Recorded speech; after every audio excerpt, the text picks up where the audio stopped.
शास्त्र का एक बड़ा ही सुंदर नियम है। वो क्या मालूम है? शास्त्र का बड़ा सुंदर नियम ये है कि 5 चीजों में यदि तुमने जल्दबाजी कर दी, बड़े जल्दी गिर जाओगे।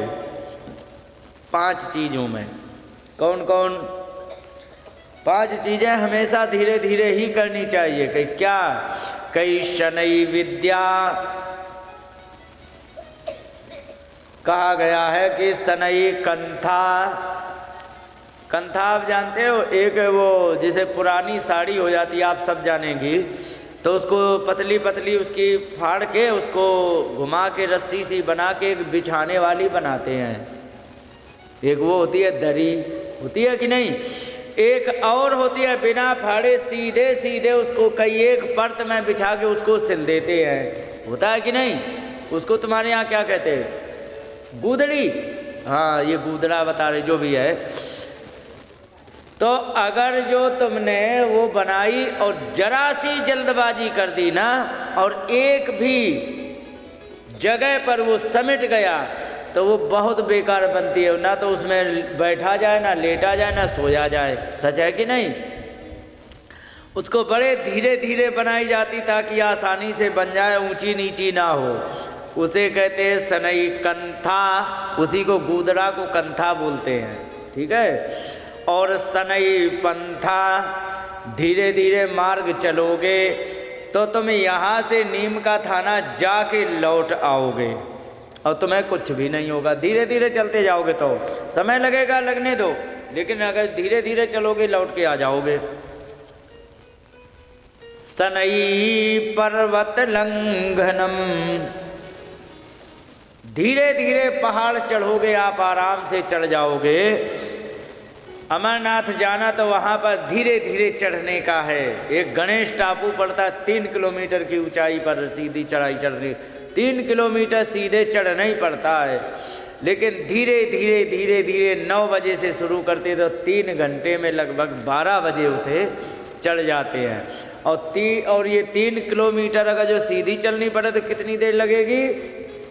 आधा घंटा, 1 घंटा खींचतान के। लेकिन धीरे धीरे चढ़ते तो आराम से चढ़ जाते हैं। और ऐसे करते करते अमरनाथ की यात्रा पूरी कराते हैं। तो शनै पर्वत लंघनम, पर्वत चढ़ना ये धीरे धीरे का काम है। अगर जो तुम जल्दी जल्दी यदि पैदल भी यदि जल्दी जल्दी चलोगे, दौड़ के चलोगे, तो आप क्या नीम का थाना पहुंच जाओगे? बहुत ज़्यादा स्टैंड तक गए और वहाँ से तुरंत हाफ जाओगे, फिर नहीं चला जाएगा। धीरे धीरे तुम नीम का थाना से आ जाओगे। यही पर्वत चढ़ने में होता है कि यदि धीरे धीरे तुमने चढ़ना शुरू किया तो आसानी से चढ़ जाओ। जल्दी जल्दी चढ़ोगे 100 मीटर नहीं चढ़ पाओगे। शनै विद्या, विद्या धीरे धीरे सीखी जाती है। इसीलिए ज्ञानी जो होता है ना, वो कभी भी अपने आप को ज्ञानी नहीं बनता है, क्योंकि वो प्रत्येक दिन सीखता जब तक जिंदा रहता है। और मूर्ख और ज्ञानी का अंतर बता दें क्या है? जो कह दे कि हमें सब कुछ आ गया, जान लीजिए उससे बड़ा मूर्ख नहीं है। और ज्ञानी कभी भी नहीं कहेगा कि मुझे सब कुछ आ गया, क्योंकि जितना सीख लिया उसने ना, उसे उसके आगे भी अथाह सागर दिख रहा है। इसलिए ज्ञानी कभी भी नहीं कहेगा कि मुझे सब कुछ आता। और जो कह दे कि हमें सब आता है, जान लीजिए उससे बड़ा मूर्ख कोई नहीं है, उससे ज़्यादा अज्ञानी कोई नहीं है। शनै विद्या, विद्या जो होती है वो धीरे धीरे आती है।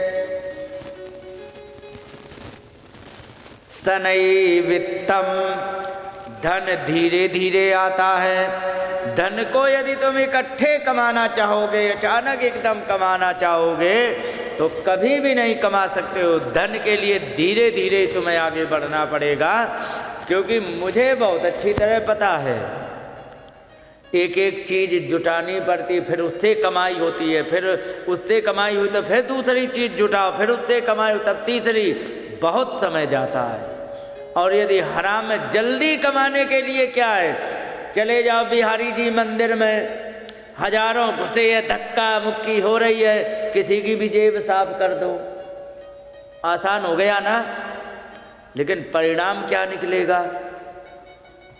तो धन के लिए जिसने जल्दी जल्दी की वो भी बर्बाद होता है। एते पंच सनई सनई, ये पांचें हमेशा धीरे धीरे ही करनी चाहिए, पांचों चीजें, क्योंकि ये पांचों चीजें यदि जल्दबाजी में कर दी तो तुम्हें मंजिल तो मिलेगी नहीं, लुढ़क जरूर जाओगे। समझ गए? पर्वत चढ़ने में जल्दी करोगे तो चोटी तो नहीं पहुंचोगे, लुढ़क जाओगे उल्टे।